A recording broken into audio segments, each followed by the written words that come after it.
আর এই মুহূর্তে সরাসরি আমরা দুর্গাপুরের খবর থেকে নজর রাখবো, যেখানে অভয় মঞ্চ যারা সদস্য তারা রয়েছেন। কিছুক্ষণ আগেও কিন্তু কংগ্রেসের তরফ থেকে সেখানে বিক্ষোভ দেখানো হয়েছিল, সেই ছবি আরো একবার আপনাদের সামনে। কিন্তু এই মুহূর্তে সেখানে কি চলছে একবার জানবো পরিস্থিতি। আমরা রমেন রয়েছেন আমাদের সঙ্গে সরাসরি। রমেন, কি ছবি এই মুহূর্তে?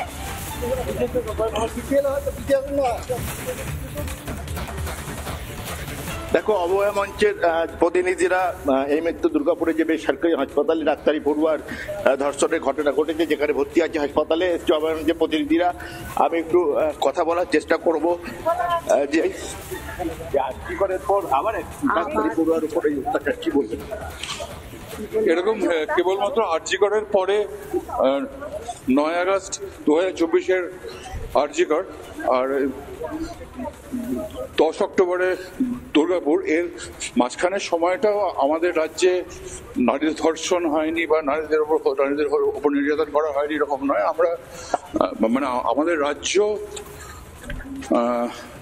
নারীদের জন্য সুরক্ষিত নয়, এটা এইগুলোর মধ্যে দিয়ে ঘটনাগুলোর মধ্যে দিয়ে প্রমাণিত হচ্ছে। আরজিকরের পর কসবা ল কলেজ, তারপর আবার এই দুর্গাপুরের বেসরকারি মেডিকেল কলেজ, মাঝখানে মুর্শিদাবাদ মেডিকেল কলেজ, এরকম প্রত্যেকটা জেলায় প্রত্যেকটা মানে রাজ্যের প্রত্যেকটা কোণে এই ধরনের নারী নির্যাতনের ঘটনাগুলো ঘটছে।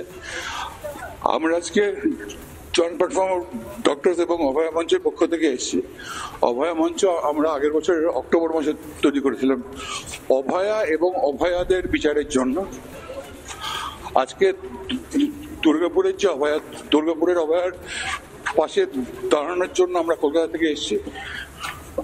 আমাদের সঙ্গে দুর্গাপুরেরও আমাদের যারা বন্ধুরা আছেন তারা আমাদের সঙ্গে আছেন। আমরা কলেজ কর্তৃপক্ষের কাছে দাবি জানাবো যে সুরক্ষার ব্যবস্থা করার জন্য, এবং পুলিশের সঙ্গে দেখা করবো তারা যাতে অপরাধীদের যথাযোগ্য যথোপযুক্ত শাস্তির ব্যবস্থা।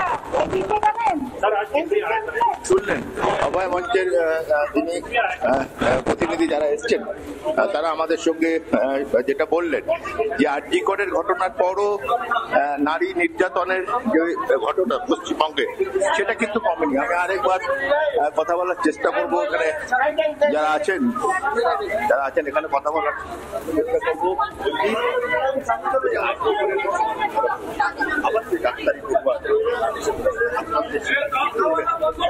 প্রথম কথা হচ্ছে যে আমি জিজ্ঞেস করতে চাই যে রাজ্যে নারী নিরাপত্তার অবস্থাটা কোথায়।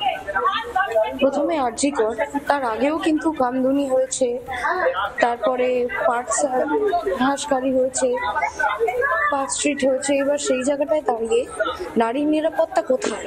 নারীর নিরাপত্তা নিয়ে এত কথাবার্তা বলেন উনি, বাঙালি অস্মিতা নিয়ে বলেন উনি, মেয়েদের নিরাপত্তা, মেয়েদের সশক্তিকরণ নিয়ে বলেন, ঠিক আছে মুখ্যমন্ত্রী, কিন্তু নারীর নিরাপত্তার যখন আসলেই প্রশ্ন আসে।